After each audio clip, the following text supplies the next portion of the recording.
प्रति आदरणीय महाराष्ट्र राज्याचे मुख्यमंत्री साहेब श्री देवेंद्रजी फडणवीस साहेब तथा गृहमंत्री महाराष्ट्र शासन यांना उद्देशून सदरचा व्हिडिओ मी या ठिकाणी बनवतोय। 16/1/2025 रोजीपासून उपविभागीय पोलीस अधिकारी कार्यालय भोकरदन या ठिकाणी माझे सहकुटुंब आमरण उपोषण सुरू होत आहे। यामध्ये जो विषय आहे की 6/4/2023 रोजी टेंभुर्णी पोलीस स्टेशन तालुका जाफराबाद जिल्हा जालना या ठिकाणी काही राजकीय गुंड आणि काही पोलीस अधिकारी यांच्या माध्यमातून एक खंडणीचा जो प्रकार आहे त्या ठिकाणी घडून आणलेला होता। अटेम्प्ट टू एक्स्टॉर्शन त्या ठिकाणी झालेला होता, ज्याला मी जुमानला नाही। आणि त्यानंतर काहीशा ज्या घटना घडल्या त्या हे क्लिअर इंडिकेट करतात की काही व्यक्तींना जाणीवपूर्वक असं करून खंडणी स्वरूपात माझी जी मौल्यवान आहे, ज्याची लाखो रुपये किंमत आहे, अशी मौल्यवान त्याला बळकवायची होती। यामध्ये संदर्भ सर्वात पहिले मी कोर्टापासून चालू करेन। कोर्टाचे संदर्भ हे सांगतात की डॉक्टर मुरकुट यांच्यावर अन्याय झालेला आहे, डॉक्टर मुरकुट यांच्या प्रॉपर्टीमध्ये हस्तक्षेप झालेला आहे। त्यानंतर माननीय मानवी हक्क आयोगापासून सुरुवात करतो मी। माननीय मानवी हक्क आयोग यांच्याकडे मी एक प्रकरण दाखल केलेलं होतं 18/35/13/13/2024। तर या प्रकरणामध्ये माननीय आयोगाने हे निरीक्षण नोंदवलं की डॉक्टर मुरकुट यांच्या मानवी हक्कांचं हनन झालेलं आहे आणि हे हनन असं आहे की यांना मारहाण झालेली आहे, परंतु याबद्दलचा गुन्हा हा रजिस्टर केलेला नाही। तर गुन्हा का रजिस्टर केलेला नव्हता? माझी कंप्लेंट होती 6/4/2023 रोजीची, जी मी जिल्हा पोलीस अधीक्षक साहेब जालना यांना दिलेली होती, ज्याची चौकशी इंदरसिंग बहोरे या DYSP अधिकाऱ्याकडे दिलेली होती। त्यामध्ये यांनी काही व्यक्तींचे जबाब नोंदवले आणि त्यामध्ये काही माहिती उल्लेख केली, काही स्टॅम्प पेपरचा उल्लेख केला आणि त्या स्टॅम्प पेपरच्या आधारे त्यांनी निगेटिव्ह अहवाल तयार केला आणि त्यामध्ये तो अहवाल रेडी करून SP साहेबांना तो पुटअप केला। त्यावेळेसचे SP साहेब होते डॉक्टर अक्षय शिंदे, जे आता नागपूरला रेल्वे पोलीसमध्ये आहेत। त्यांना सुद्धा मी नोटीस बजावणार आहे आज आणि त्यांचं माहिती वगैरे घेतोय मी त्याला की त्यांना सुद्धा नोटीस बजावून त्यांच्याकडचा खुलासा घेणार आहे की त्यांचा रोल काय होता म्हणून त्या दिवशीच्या घटनेमध्ये सर्व असं। तर त्या जो निगेटिव्ह अहवाल त्यांनी तयार केला, त्या निगेटिव्ह अहवालामध्ये मी जाणीवपूर्वक आरोप करतोय असं त्यांनी त्याच्यामध्ये उल्लेख केला आणि काही लोकांचे जबाब नोंदवले। आता त्या प्रत्येक व्यक्तींच्या जबाबामध्ये जर का उल्लेख जर बघितला तर त्यामध्ये असं सांगितलेलं आहे की स्टॅम्प पेपरवर लिहून दिलेलं आहे डॉक्टर मुरकुट यांनी जी जमीन घेतली ही दुसऱ्या व्यक्तींकडे सावकारीमध्ये ठेवली होती आणि त्या ती जमीन यांनी घेतलेली आहे। त्यामुळे त्या व्यक्तींवर 6/4/2023 रोजी टेंभुर्णी पोलीस स्टेशन या ठिकाणी एक FIR रजिस्टर करण्यात आली। त्याच्याबद्दल मी याच्या मागच्या व्हिडिओमध्ये सुद्धा सांगितले, पण थोडक्यात या ठिकाणी सुद्धा मी सांगणार आहे ते। आणि मुख्यमंत्री साहेबांना आवर्जून हे लक्षात घेण्याजोगा विषय आहे की नेमकं खंडणीचं जे स्वरूप सध्या आपण खूप चांगल्या प्रकारे बीडचं प्रकरण आपण हाताळतायत आणि मी तुम्हाला हे उजागर करून देतोय की हा सदरचा जो प्रकार आहे हा सेम प्रकार माझ्यासोबत या ठिकाणी घडलेला आहे आणि कसा घडला ते सुद्धा मी या ठिकाणी ब्रीफ करतो। माननीय मानवी हक्क आयोगाला SP साहेब यांनी 24/7/2024 रोजी एक अहवाल सादर केला।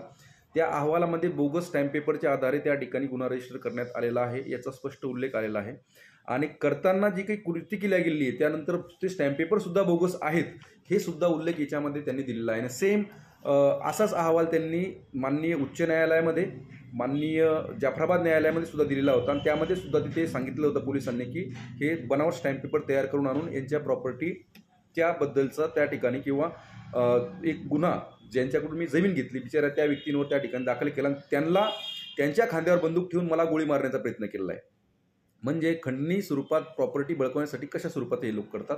यामधली जी सुरुवात आहे तर एक विशिष्ट आमदार आहे, त्यांचा PA आहे, त्याचं नाव आहे उद्धव दुनगहू म्हणून।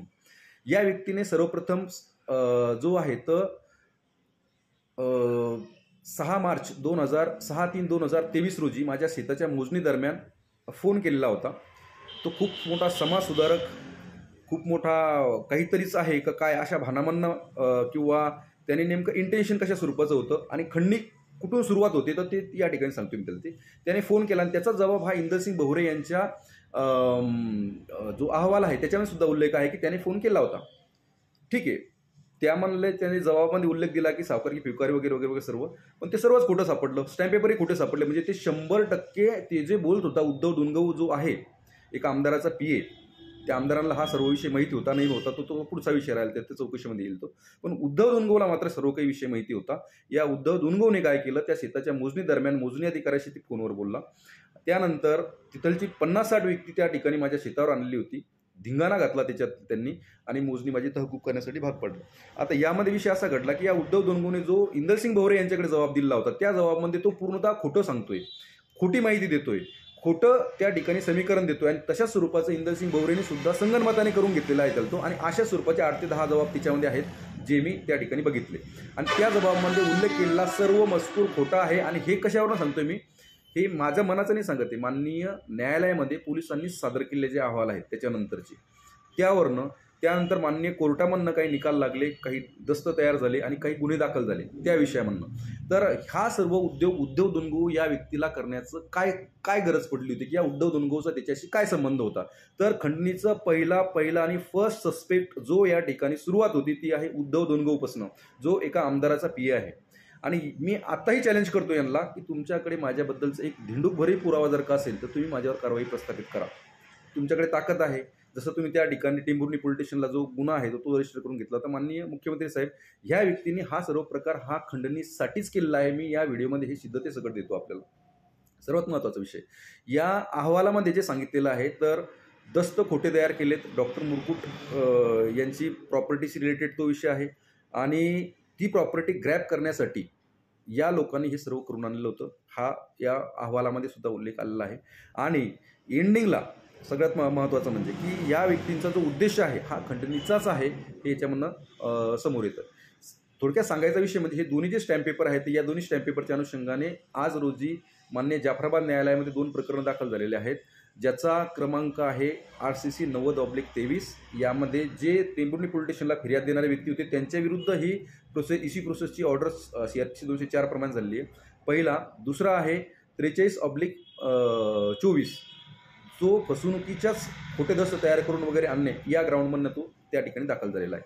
सांगायचा का बास आहे यामधनं, या सर्व विषयामधनं, की जे दस्तांच्या आधारे तो गुन्हा दाखल झाला होता त्या दस्तांच्या अगेन्स्टमध्येच त्या फिर्यादीने, ज्यांच्यावर तो सावकारकीचा गुन्हा त्यांनी त्या खोट्या दस्तांच्या आधारे दाखल केला होता, त्या व्यक्तीने त्याच्याविरुद्ध त्या ठिकाणी फिर्याद दिलेली आहे. आणि मी सर्व ते दस्तसुद्धा घेतलेत. त्याच्या सर्व ऑर्डर्स माझ्याकडे आहेत. त्या ऑर्डर्समध्ये कोर्टाने काय सांगितलं काय नाही त्या सर्व ऑर्डर्स आहेत माझ्याकडे. त्या ऑर्डर्सप्रमाणे ह्या सर्व व्यक्तींनी सर्व टोटल खोटं करून आणलेलं आहे, हे त्यांचा दावा होता. त्या दाव्यानंतर कोर्टाने ऑर्डर दिलेली आहे. त्या ऑर्डरचा एंड फक्त वाचून दाखवतो मी. जी केस आहे RCC 90/23 Deepak versus Sunil Ganesh and others. यामध्ये कोर्टाने सांगितले issue process against the accused for the offence punishable under section 417, 418, 420, 464, 465, 468 rest with section 34 of Indian penal code. हे त्यांच्या विरुद्ध त्या ठिकाणी दाखल केलेलं आहे. म्हणजे बनावट सह्या करायच्या, बनावट दस्त तयार करून आणायचे आणि त्या बनावट दस्तांचा त्या ठिकाणी वापर करायचा. या घटनेच्या नंतर मानवी हक्क आयोगाने जी ऑर्डर दिली त्या ऑर्डरच्या नंतर 12/9/2024 रोजी टेंभुर्णी हसनाबाद पोलीस स्टेशन या ठिकाणी तत्कालीन API वैशाली पवार यांच्या फिर्यादीवरनं एक गुन्हा रजिस्टर झाला, ज्याचा क्रमांक आहे 213/24, ज्यामध्ये सदर व्यक्ती काही आरोपी आहेत, जो की अर्धवट गुन्हा दाखल केला होता, परंतु एक प्रारूप त्या गुन्ह्यामध्ये येतं. नंतर माझा जबाब मी नोंदवून त्याच्यामधले कोण आरोपी मुख्य आहेत हे सर्व मी त्या ठिकाणी दिलेले आहे. सांगायचा विषय असा आहे की ह्या व्यक्तींनी मला कशा स्वरूपाचं टॉर्चर करून माझी ती प्रॉपर्टी मी सोडून द्यावी आणि ती घ्यावी यांनी यासाठी प्रयत्न केला, याबद्दलचा हा व्हिडिओ आहे. तर ज्या तारखेला मला मारहाण झाली ती तारीख होती 30 मार्च 2023. ज्या तारखेला माझ्या शेतावर उद्धव डोणगाऊ यांनी फोन केलेला होता ती तारीख होती 6/3/2023. म्हणजे ह्या उद्धव डोणगाऊ हा मारहाणीच्या ठिकाणी सुद्धा उपलब्ध होता, जवखेडा खुर्दला. हाच उद्धव डोणगाऊ माझ्या शेतीच्या मोजणीमध्ये सुद्धा फोन करतो. ह्याच उद्धव डोणगाऊचा जो वारंवार संबंध आला, जसं की माझ्या शेताचा शेती पंचनामा करण्यात यावा यासाठी वारंवार मंडळ अधिकाऱ्यांना फोन करून नोटिसा काढायला लावणारा कोण होता? हा उद्धव डोणगाऊ. ज्या व्यक्तीचा हा प्लॅन होता की ही जमीन जी आहे तर काय करायची आपल्याला, ही जमीन विशिष्ट लोकांच्या हाती आपल्याला नेऊन पोचवायची आहे. यासाठी प्रयत्न करणारा कोण होता? तर उद्धव धुनगव होता. नाहीतर त्यावेळचे त्यांचे सीडीआर काढावे, ज्या वेळेस मला नोटिसा आलेल्या आहेत त्या पिरियडमध्ये त्या मंडळाधिकारी, ज्या ठिकाणी देवकर नावाचे मंडळाधिकारी होते, यांच्या मोबाईलवर कंटिन्यू यांनी कॉल केलेत किंवा नाही केलेत म्हणून. आणि कशासाठी केलेत? हे तेवढ्यासाठीच केलेत या व्यक्तींनी कॉल. दुसरा महत्त्वाचा विषय, जेणेकरून त्यांचे बनावट ते व्यक्ती उभे करायचे आणि ती प्रॉपर्टी ग्रॅब करायची. आता त्यांचा तो डाव हाणून पाडला गेला, कारण कोर्टाने माझी सर्व बाजू बघितली, यांचे सावकारकी फिवकारकीवाले काय काय यांनी सांगितलं होतं ते सर्व बघितलं. आणि त्याच्यानंतर कोर्टाने काय केलं, तर याच्यामध्ये माझा एक्स्ट्रीम लॉस होणार आहे आणि सर्व काही यांचं खोटं दिसतंय, या प्रायमा फेसी ग्राउंडवर कोर्टाने मला मनाई हुकूम मंजूर केला. माझा जो दिवाणी दावा मी त्या कोर्टामध्ये दाखल केलेला होता. आणि आजच्या तारखेला माझ्यासोबत जे घडलं हे खंडणीच होतं, हे सांगणारी थोडीशी घटनाक्रम एकदा रिपीट करावं लागेल. पुढच्या व्हिडिओमध्ये सुद्धा, याच्या मागच्या व्हिडिओमध्ये सुद्धा मी तो सांगितला होता आणि तो सुद्धा मार्क करून दिला आहे. मला असं वाटतं मी ईमेलसुद्धा त्या विषयाचे टाकलेले आहेत. तर सांगायचा विषय असा की मानवी हक्क आयोगाला SP साहेबांनी दिलेला अहवाल, त्यानंतर टेंभुर्णी पोलीस स्टेशन मध्ये झालेली घटना, त्यानंतर आसनाबादमध्ये झालेली घटना, ह्या सर्व इंटरकनेक्टेड जर एकत्र जर काढल्या तर हे अटेम्प्ट टू एक्स्टॉर्शनच आहे, हे या ठिकाणी येतं. अगदी मला मारहाणीच्या ज्या तक्रारीची जी चौकशी आहे इनिशियल, ती DYSP इंदरसिंग भोवरेंकडे होती. त्याच दिवशी इंदरसिंग भोवरे यांनी मला कॉल केला 6/4/2023 रोजी, ज्यावेळेस मी तक्रार केली त्याच दिवशी इंदरसिंग भोवरेंनी मला कॉल केला की तुम्ही तक्रार करणार आहात का वगैरे वगैरे, मला विचारण्यासाठी दुपारी 1:19 त्यानंतर 1:53 मी माझी कंप्लेंट जी आहे ती SP साहेबांना दाखल केली होती की मला अशी मारहाण झाली. तत्सम हे सर्व त्याच्यामध्ये व्यक्ती आहेत. ह्या व्यक्तींना जेव्हा तो ईमेल प्राप्त झाला SP साहेबांच्या ऑफिसला आणि त्याची जी कॉपी आहे तर ती इंदरसिंग भोवरेला पोहोचली, तर 1:53 नंतर 2:30 इंदरसिंग भोवरे, ज्याचं GPS लोकेशन त्यावेळेचं काढलं जाऊ शकतं, त्याचं लोकेशन काढलं जाऊ शकतं, त्याचे CDR काढले जाऊ शकतात. कोणाचे? जो भ्रष्ट अधिकारी आहे इंदरसिंग भोवरे यांचे. हा सावरगाव मस्के या गावात जाऊन बसला. त्या ठिकाणी त्याने अनेक लोक तिथे जमा केले. ते बनावट स्टॅम्पवाले व्यक्ती जे होते तर ते व्यक्तींना तिथे आणलं, ग्रामपंचायतमध्ये बसवलं, चर्चा घडवली आणि तिथून ते घेऊन गेले API बालाजी वैद्य आणि इंदरसिंग भोवरे हे कुठे? टेंभुर्णी पोलीस स्टेशनला. त्या ठिकाणी कुठलाही शहानिशा न करता त्या दस्तांची त्या ठिकाणी त्यांनी जे बिचारे 2 व्यक्ती आहेत शरद आणि दीपक, यांच्यावर सावकारकीचा गुन्हा रजिस्टर केला, ज्यांच्याकडनं मी जमीन घेतलेली होती. त्यानंतर हे सर्वच खोटं सापडलं, फिर्यादही खोटी सापडली, ते स्टॅम्प पेपरही खोटे सापडले, कोर्टाने त्याला निरस्तही केलं आणि त्यांच्याविरुद्ध कारवाईसुद्धा सुरू झाल्या. तर या सर्व विषयामध्ये उद्धव धुनगवचा काय संबंध? उद्धव धुनगव याच्यामध्ये काय येतो वारंवार? सर्व विषयामध्ये उद्धव धुनगव का आलाय प्रत्येकीच्या म्हणला? या व्यक्तीचा थोडासा इतिहास जर बघितला तर वारंवार अनेक व्यक्तींना याच्याकडनं त्रास झालेला आहे, असं सुद्धा लक्षात आलेलं आहे. माननीय मुख्यमंत्री साहेब, विशिष्ट आमदाराच्या पदाचा गैरवापर हा व्यक्ती करून घेत होता का? किंवा याच्याशी संलग्न व्यक्ती जे आहेत हे सर्व याचा फायदा घेतात का? हे संगनमताने फायदा करून घेतात का? याच्यावरून आर्थिक उत्पन्न करून घेतात का? आणि प्रश्न इथे उपस्थित होतो की काय पोलिसांनी ज्यावेळेस टेंभुर्णी पोलीस स्टेशनला हे सर्व गैरप्रकार केला, बिना पैशाचा केला का? काही पैशाची देवाणघेवाण झाली का त्या ठिकाणी? पैशाची जर देवाणघेवाण जर झालेली जर का असेल तर पैशाच्या देवाणघेवाणीचा चौकशी या ठिकाणी होणं अपेक्षित नाही का? आणि ह्या व्यक्तींनी जर टेंभुर्णी पोलीस स्टेशनला जो काही क्राईम त्या ठिकाणी केलेला आहे, त्यानंतर हा क्राईम करून यांनी ज्या पोलीस अधिकाऱ्यांचा वापर केला, मला धमकावलं, त्यानंतर माझ्या मारहाणीचा जो अहवाल आहे तो बनावटरित्या तयार केला, त्या अहवालामध्ये उल्लेख केला या गुन्ह्याचा, आणि त्या सर्वच मग विषय सर्व खोटे सापडले. म्हणजे एकंदरीत इंदरसिंग भोवरे हा व्यक्ती टोटली फ्रॉड आणि खोटा सापडला त्यातला. आणि इंदरसिंग भोवरेने आणून उभे केलेले जे साक्षीदार आहेत ते सुद्धा फ्रॉडलेंट आणि खोटे सापडले. टोटल अहवाल त्याच्यामध्ये दोन्ही सुद्धा अहवाल माझ्याकडे माहिती खाली प्राप्त झालेले, ते मी रिसीव्ह केलेत. आणि मानवी हक्क आयोगाचा अहवाल तर SP साहेबांनी स्वतःच दिलेला आहे मानवी हक्क आयोगाला. त्यामध्ये सुद्धा हा सर्व विषय क्लिअर आहे, क्लिअर टायटल आहे. फक्त महत्त्वाचा विषय की या सर्व जे घटना घडल्यात या घटनांना जर एकत्रित जर केलं तर हा विषय टोटली खंडणीचा आहे. मी तुम्हाला विनंती करतो की ज्या पद्धतीने बीडमध्ये संतोष देशमुख साहेबांचा मर्डर झाला, जे सरपंच होते, त्या ज्या यातना त्यांनी भोगल्या, जे त्या संकटातून गेलेले आहेत, तशाच स्वरूपाची सर्व स्टेजेस माझ्या पूर्ण झालेल्या आहेत, फक्त मर्डर व्हायचं बाकी आहे. तर माझी आपल्याला विनंती आहे मुख्यमंत्री साहेब की ही जी कोणी व्यक्ती आहेत ज्यांनी हा सर्व केलेला आहे विषय, उद्धव धुनगव ह्या व्यक्ती इथे वारंवार का येतो, असं का करतो उद्धव धुनगव? तो त्याने फोन का केला? माझ्या शेताच्या मोजणी दरम्यान फोन करण्यात त्याला काय अधिकार पडला होता? तो कोण जेन्युइन पर्सन चालला, सरकारी अधिकारी आहे का की जो माझ्या शेताच्या मोजणी दरम्यान फोन करतो? कशासाठी फोन करतो? तिथून पुढे वारंवार फॉलोअपमध्ये का फोन करतो? आणि ह्या व्यक्तींचं सर्वच कारस्थान जर का खोटं सापडलेलं आहे तर ह्या व्यक्तींचा यामध्ये जो असलेला सहभाग आहे याची चौकशी का व्हायला नको? चौकशी 100% व्हायला पाहिजे साहेब. आणि या लोकांनी खंडणीचाच क्राईम केलेला आहे. याचा गुन्हा टेंभुर्णी पोलीस स्टेशन या झोनमधनं तो सुरू झाला, त्या ठिकाणी हा गुन्हा जो आहे तो रजिस्टर होणं अत्यंत गरजेचं आहे. ज्या खंडणीसाठी बेसिक इन्ग्रेडियंट सांगितलेले आहेत ते सुद्धा मी या ठिकाणी थोडंसं वाचन करून देतो. आणि याच्यासाठीचं माननीय सर्वोच्च न्यायालयाचा निकालसुद्धा माझ्याकडे आहे. याचं टायटल सांगतो मला, Dhananjay Kumar Singh versus state of Bihar and others. यामध्ये माननीय सर्वोच्च न्यायालयाने खंडणीसाठी कुठले मेन इन्ग्रेडियंट याच्यामध्ये अपेक्षित असतात ते सांगितलेले आहे.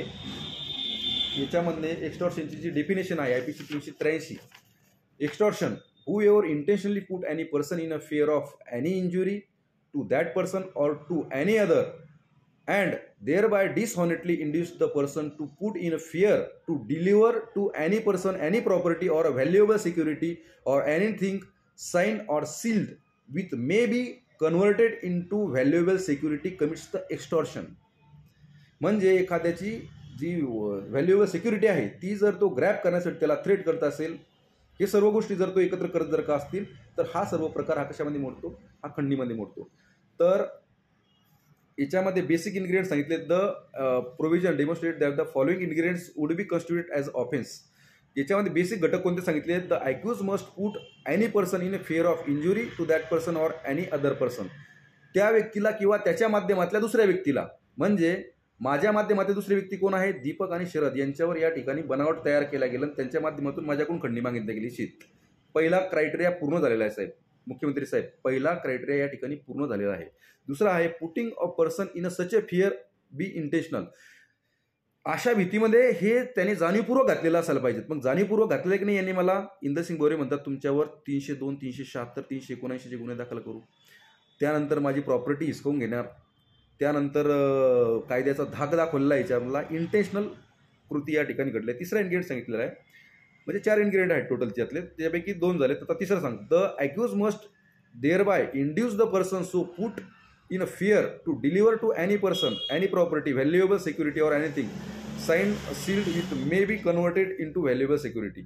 अशी काही प्रॉपर्टी की जी त्यांची स्वतःची आहे, मालकीची आहे आणि ती देण्यासाठी त्याला बाध्य करण्याचा प्रकार त्या ठिकाणी घडून आणल्या जर का असेल तर. हे झाले तिसरे ingredient. Such inducement must be done dishonestly, आणि हे अप्रामाणिकरित्या केल्या गेलेलं असायला पाहिजे.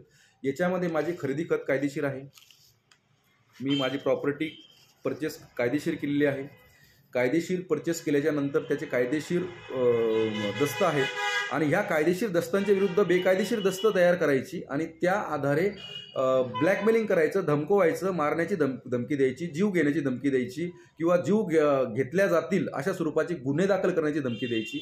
हा सदरचा प्रकार या ठिकाणी होणं अपेक्षित होता आणि अपेक्षित असतो या गुन्ह्यामध्ये, आणि तो या ठिकाणी पूर्ण झालेला आहे. त्यामुळे अटेम्प्ट टू एक्स्टॉर्शनची जी केस आहे ही या ठिकाणी 100% यांनी केलेली आहे आणि ही त्याची इन्ग्रेडियंट आहे जे माननीय सर्वोच्च न्यायालयाने गाईडलाईन्स दिल्या आहेत या केसमध्ये. तरी माझी आपल्याला विनंती आहे की आपल्याला मी यापूर्वी नोटीस करून दिलेलं आहे की मी 16/1/2025 रोजीपासून माननीय उपविभागीय पोलीस अधिकारी भोकरदन यांच्या कार्यालयाच्या समोर माझे सहकुटुंब आमरण उपोषण चालू करीत आहे. तरी या गुन्ह्यामध्ये सहभागी असलेल्या प्रत्येक व्यक्तीचे, त्यानंतर इंदरसिंग भोवरे यांचा जो अहवाल आहे 18/5/2023 रोजीचा अहवाल आहे त्यांचा, त्यानंतर माननीय SP साहेब यांचा मानवी हक्क आयोगाला अहवाल आहे 24/7/2024 रोजीचा, हे 2 अहवाल, त्यानंतर जे बनावट स्टॅम्प पेपर आढळलेले आहेत त्यामध्ये जो गुन्हा दाखल केलेला होता, कोणता गुन्हा तर 76/23 हा गुन्हा, त्यानंतर 12/9/2024 रोजी जो हसनाबाद या ठिकाणी गुन्हा दाखल झालेला आहे तो गुन्हा, अशा या 4 चौकटीमध्ये तुम्ही तातडीने चौकशीला घ्यायला सांगून या व्यक्तींनी खंडणी केलेली आहे किंवा नाही याची पडताळणी 100% तुम्ही करायला पाहिजे. इंदरसिंग भोवरेंचे पूर्ण कॉल रेकॉर्डिंग्स माझ्याकडे उपलब्ध आहेत, API बालाजी वैद्य यांच्या पोस्टिंग्स माझ्याकडे उपलब्ध आहेत. API बालाजी वैद्य हे टेंभुर्णी पोलीस स्टेशन, त्यानंतर भोकरदन, त्यानंतर जिल्हा पोलीस अधीक्षक कार्यालय, त्यानंतर सिंदखेड राजा या ठिकाणी माझ्या इर्द फिरून मला प्रेशराईज करत राहिलेले आहेत. ह्याचे एव्हिडन्सेस माझ्याकडे उपलब्ध आहेत, ते पण कागदपत्रे, ते पण SP ऑफिसमधूनच मला प्राप्त झालेले आहेत मानवी हक्क आयोगाच्या केसमधनं. ह्या सर्व जो एकंदरीत प्रकार आहे, जे काही यांनी सांगितलेलं आहे किंवा जे काही यांनी केलं, यांनी काही दुसरे व्यक्ती धरले होते माझ्या विरुद्ध काही कटकारस्थान करण्यासाठी, पण ते स्वतःच फेल ठरले, त्यांच्याच त्यांनी गुरफटून पडले तिच्यातले. परंतु सांगायचा विषय असा आहे की माझ्याशी अनुषंगाने तुम्हाला जी चौकशी करायची ती करा, परंतु माझ्या फिर्यादीवर मात्र पहिले गुन्हा दाखल करण्याची कारवाई टेंभुर्णी पोलीस स्टेशन या ठिकाणी ते गुन्हा दाखल होणं अपेक्षित आहे। यासाठी आपण आदेश द्यावेत माननीय SP साहेब जालना यांना। माननीय SP साहेब जालना यांनी जो अहवाल मानवी हक्क आयोगाला दिलेला होता, हा अहवाल एका साईटने जे कागदावर खरं दिसतंय ते त्यांनी लिहिलं की टेंभुर्णी पोलीस स्टेशन या ठिकाणी बनावट दस्त तयार करून 76/23 हा गुन्हा त्यांनी त्या पोलीस अधिकाऱ्यांनी दाखल केलेला होता। परंतु दुसऱ्या साईडला कुणाला तरी वाचवण्याचा सुद्धा प्रयत्न करतात ते, आणि न पाहता सह्या करतात का झोपेमध्ये सह्या करतात मला माहीत नाही, परंतु या अधिकाऱ्यांनी त्या ठिकाणी काही लोकांना वाचवण्याचा सुद्धा प्रयत्न केलेला आहे। त्यामुळे सदर जे SP आहेत यांची सुद्धा या ठिकाणी स्क्रुटिनी होणं खूप गरजेचे आहे। त्यांच्यावरची विश्वासार्हता आता आम्हाला उरलेली नाही। त्यामुळे माझी आपल्याला विनंती आहे की आपण सदर विषयामध्ये अगदी काळजीपूर्वक लक्षपूर्वक हे द्यावं, आणि माझा जो व्हिडिओ आहे तो फक्त प्रिंट न करता तो व्हिडिओ आपण स्वतः बघावा। ईमेलने आपल्याला हा व्हिडिओ आता पोस्ट होईल, तरी माझी विनंती आहे आपल्याला की माझा परिवाराला धोका निर्माण करणारे जे अधिकारी जे कोणी व्यक्ती आहेत अद्याप पावेतो, ज्या सर्व याच्यामध्ये सर्व आलेले आहेत आणि ज्यांनी खोटं कारस्थान करून या सर्व गोष्टी घडून आणल्यात, या प्रत्येकावर तातडीने आपण जो आहे तो गुन्हा दाखल करण्याचे आपण आदेश करावेत। आणि या उपरांत जर का आपण नाहीच केलं, तुम्हाला पर्यायाने मी 16 तारखेला 16/1/2025 रोजीपासून उपविभागीय पोलीस अधिकारी साहेब भोकरदन या ठिकाणी मी माझे आमरण उपोषण चालू करणार आहे। धन्यवाद।